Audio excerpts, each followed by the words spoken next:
Okay, everybody's looking for a winner.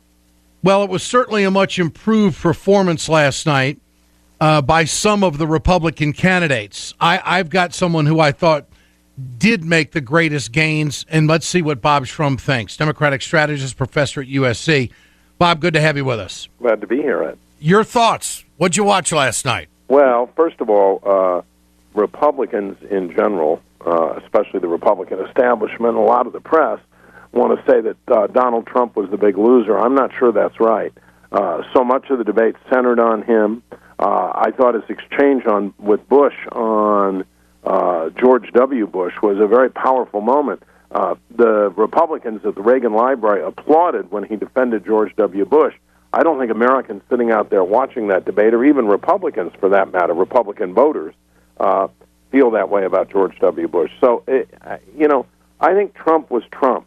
And writing him off or saying he had a bad night would be, in my view, to repeat the same mistake that was made when he criticized John McCain several other times. I mean, he's there, and I think he's going to be a force.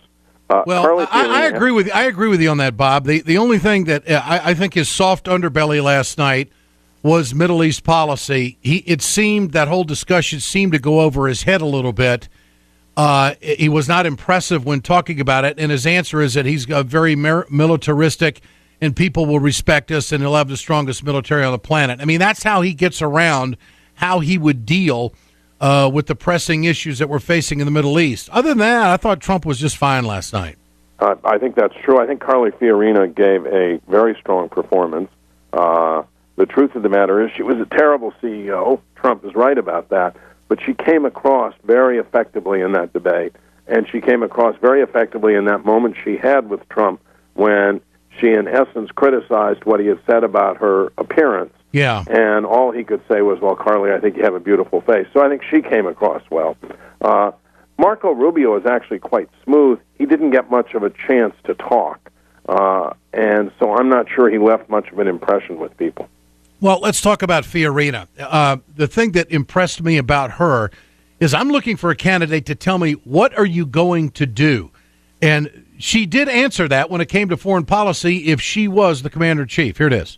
You have not heard a plan about Iran from any politician up here. Here's my plan. On day one in the Oval Office, I will make 2 phone calls. The first to my good friend Bibi Netanyahu to reassure him we will stand with the state of Israel. The second to the Supreme Leader to tell him that unless and until he opens every military and every nuclear facility to real anytime, anywhere inspections by our people, not his, we, the United States of America, will make it as difficult as possible to move money around the global financial system. We can do that. We don't need anyone's cooperation to do it.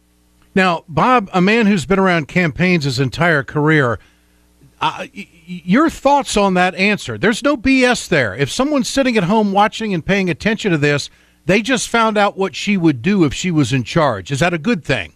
Well, there's apparently no BS. There's actually underneath it a lot of BS. First of all, it's a mischaracterization of the Iran agreement. The only place where there's a delay on the inspection is with one plant, and the International Atomic Energy Agency supervises that inspection. It's not done simply by the Iranians. So Cruz was wrong last night in his statement about the deal. Yeah, well, he's wrong all the time. I mean, Pat Moynihan used to say everybody's entitled to their own opinions, no one's entitled to their own facts. Cruz always has his own facts. Yeah.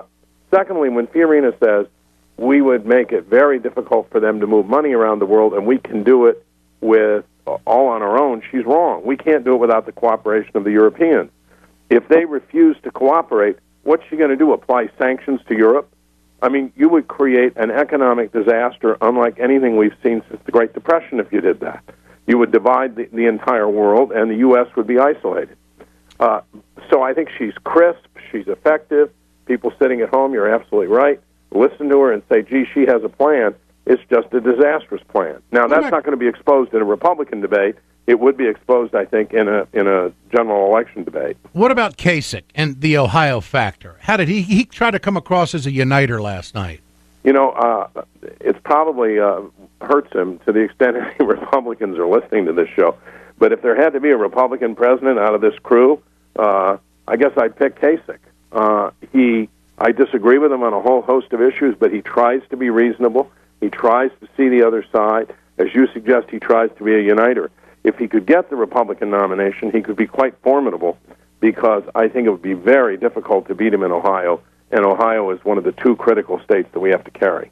Income inequality, trade and jobs, repeal health care, and nothing about race. Your thoughts? Well, repeal health care is kind of a ritualistic requirement to enter the Republican contest. You've got to say repeal health care. And I suppose Cruz would actually do it. I'm not sure some of these other people, if they got into office, would dare to do it. They would do something that they called repeal that didn't take health care away from millions of people. If they did take it away from millions of people, there would be a tremendous backlash. Race, I don't understand why there was no question from CNN on the issue of race. Mm-hmm. Especially as much as they cover it on a daily basis. Yes.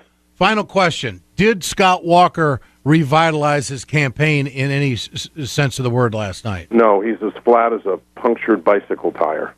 He's gone. I don't see him coming back at all. He's, and I think you and I talked about this earlier this year. The real question was whether or not this guy was out of his depth. I thought he was. I think he's proved that he's out of his depth. Bob Shrum, always great to visit. Thank you, my friend. Thanks, Ed. Bye. You bet. Professor at USC, Democratic strategist Bob Shrum. This is Ed Schultz News and Commentary. We're back tomorrow.